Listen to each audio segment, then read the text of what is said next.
விருதுநகரில் பட்டாசாலை வெடிவிபத்தில் உயிரிழந்தோர் குடும்பத்தை நேரில் சந்தித்து உதவி செய்து ஆறுதல் கூறிய விஜய பிரபாகரன்.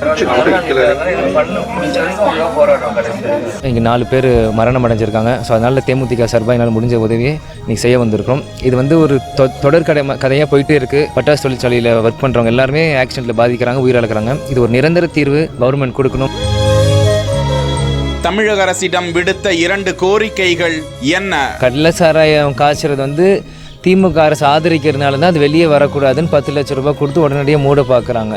ஏன்னா இது எல்லாமே ப்ரைவேட் ஒரு விஷயமாக தான் இருக்குது. பட்டாசு தொழிற்சாலையெல்லாம் பார்த்தீங்கன்னா ப்ரைவேட்டான ஒரு விஷயமாக தான் இருக்குது. ஸோ ப்ரைவேட்டாக இருக்கிறப்போ அரசாங்கம் ஏதோ கொடுக்கணும் என்றதுக்காக 3 லட்சம்ன்றாங்க. அந்த மாதிரி விஷயத்துலாம் கவர்மெண்ட்டே இருக்கிறதுனால தான் எக்ஸ்ட்ரா காசு கொடுத்து அது மூடி மறைக்க பார்க்குறாங்க. விருதுநகர் மாவட்டம் பந்துவார்பட்டியில் சகாதேவன் என்பவருக்கு சொந்தமான பட்டாசு ஆலையில் அண்மையில் வெடி விபத்து ஏற்பட்டது. இதில் அச்சங்குளம் பகுதியை சேர்ந்த 41 வயதான ராஜ்குமார், நடுச்சூரங்குடியை சேர்ந்த 40 வயதான மாரிசாமி, தாயில்பட்டி அருகே உள்ள சத்திரப்பட்டியை சேர்ந்த 30 வயதான மோகன், 35 வயதான செல்வகுமார் ஆகியோர் சம்பவ இடத்திலேயே பலியாகினர்.